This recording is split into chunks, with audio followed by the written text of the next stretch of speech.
ఈ రోజు నంది వెలుగు జన సైనికుల ఉత్సాహంతో నాట్యమాడుతా ఉంది తెలియజేసుకుంటా ఉన్నాను. నేను మొన్న ఒక రోజు మాట్లాడుతా పవన్ కళ్యాణ్ గారి గురించి నేను చెప్తా, ఏమయ్యా జగన్మోహన్ రెడ్డి గారు మీ అభిమానులు ఎందుకు తిడుతున్నారయ్యా మా పవన్ కళ్యాణ్ గారిని, ఆయన ఏం తప్పు చేశారు అని అడిగా. కళ ద్వారా సంపాదించిన డబ్బు పేద ప్రజల కోసం ప్రజాసేవ కోసం ఖర్చు పెడుతున్నటువంటి వ్యక్తిని ఎందుకు తిడుతున్నారు అని అడిగా. ఆయన ఏమన్నా అవినీతి చేశారా అని అడిగా. అడిగితే ఒకళ్ళు ఇద్దరు చెప్తారు ఆయన ఆవేశపరుడు అంట. మరి నీతి నిజాయితీ ఉన్నవాడికి ఆవేశం లేక ఏది వస్తుంది? నీలాగా నక్కమనే పోమంటావా అని అడుగుతా ఉన్నా. కాబట్టి ఆయన ఒక సూపర్ హీరో. ఆయనకి కీర్తి కాంక్ష లేదు, డబ్బు ఆశ లేదు. అయినప్పటికీ ఈ రాష్ట్రం గురించి, పేద ప్రజల గురించి, నిరుద్యోగుల గురించి, రైతుల గురించి, ఈ రాష్ట్రం గురించి రోడ్డుపైకి వచ్చి నిలబట్టి ఒక్క మగాడు పవన్ కళ్యాణ్. అలాంటి వ్యక్తిని మీరు తిరుగుతా ఉంటే తెలుగుదేశం పార్టీ కార్యకర్తలు గాని నాయకులు గాని ఎవ్వరు ఒప్పుకోరు అని చెప్తా ఉన్నా. నేను ఒక నాయకులతో మనం మాట్లాడుతూ ఉంటే చెప్తా ఉన్నారు, జగన్మోహన్ రెడ్డి గారంట కొంతమంది నాయకుల్ని వచ్చినప్పుడు కొత్తగా పార్టీలో చేర్చుకున్న వాళ్ళు చెప్తారంట, మీరు నా హృదయంలో ఉండాలి అంటే మీరు ఏం చేయాలంటే బాగా బూతులు తిట్టాలి అంట. ఆయన హృదయంలో ఉండాలంటే బూతులు తిట్టాలంట. అప్పుడే ఆయన హృదయ ద్వారాల్లో మీరు గుడి కట్టుకుంటారంట. పొద్దున్నే రాత్రిపూట అవినీతి సొమ్ము, ల్యాండ్, శాండ్, వైన్, మైన్ ద్వారా వచ్చే అవినీతి డబ్బంతా లెక్క పెట్టుకుంటూ పొద్దున్నే 2 లిస్టులు ఇస్తారు. ఏం బూతులు తిట్టాలి, ఎవరిని తిట్టాలి, ఎన్నిసార్లు తిట్టాలి.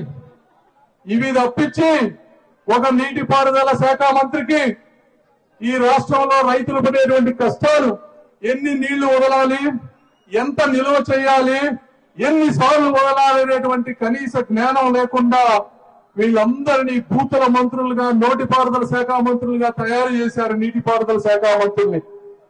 సో ఇలాంటి పరిపాలనలో మనం ఈ రోజు ఉన్నాం.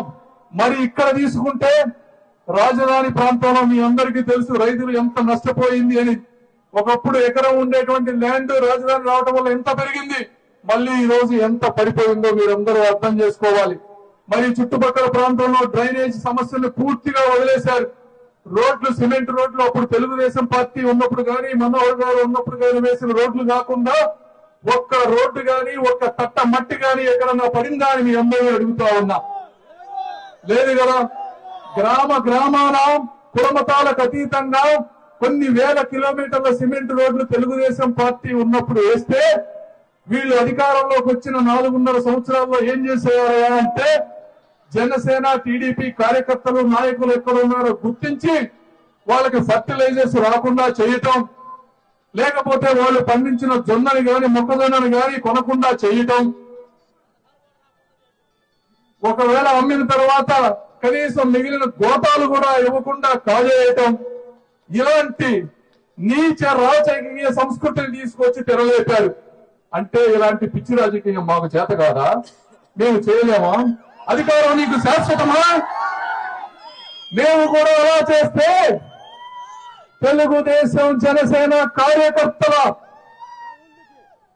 ఆగ్రహానికి మీరు మసిపోతారు అని చెప్తా ఉన్నా. కాబట్టి ఒళ్ళు దగ్గర పెట్టుకొని పనిచేయండి. అధికారం శాశ్వతం కాదు ఎవరికి. మీకు అధికారం ఇచ్చింది ప్రజలకు సేవ చేసుకోవటానికి, వారి రుణం తీర్చుకోవటానికే తప్ప ఇలా అన్యాయంగా దోచుకోవటానికి కాదు. మీరు దోచుకుంటే ప్రశ్నించడానికి ఒక పవన్ కళ్యాణ్, ఒక చంద్రశేఖర, ఒక మనోహర్ గారు వస్తారని మీ అందరికీ తెలియజేసుకుంటూ మీరు ఇచ్చినటువంటి అపూర్వ అభిమానానికి అభివృద్ధి రూపంలో కృతజ్ఞత తీర్చుకుంటామని తెలియజేసుకుంటూ మళ్ళీ సెలవు తీసుకుంటున్నాను. జై పవన్ కళ్యాణ్, జై జనసేన, జై టీడీపీ, జై బీజేపీ. Thank you. మీరందరూ కూడా దయచేసి మొట్టమొదటి ఓటు పెమ్మసాని చంద్రశేఖర్ గారికి సైకిల్ గుర్తు మీద, రెండో ఓటు శాసనసభ అభ్యర్థిగా మీ అభ్యర్థిగా నేను నిలబడినందుకు గ్లాస్ గుర్తుగా మీరు ఓటు వేయాలి. దయచేసి ఎక్కడ కూడా ఎవరైతే కొంతమంది అర్ధరాత్రులు ఇళ్ళకి వచ్చి రకరకాల ప్రచారం చేస్తున్నారో వాళ్ళందరినీ తిప్పి పంపించండి. నిజాయితీగా నిలబడదాం, రాజకీయాల్లో విలువతో కూడిన రాజకీయాలు చేద్దాం. 14వ తారీఖున మన అధినేత పవన్ కళ్యాణ్ గారు తెనాలి వస్తున్నారు.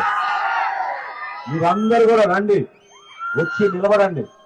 ఒక అధినేతకి తోడుగా నిలబడి మనం విలువతో కూడిన రాజకీయాలు చేసి మన పొత్తు ధర్మాన్ని పాటించుకుని అద్భుతంగా అభివృద్ధి చేసుకుందాం. ధన్యవాదాలు. ఒక్క నిమిషం.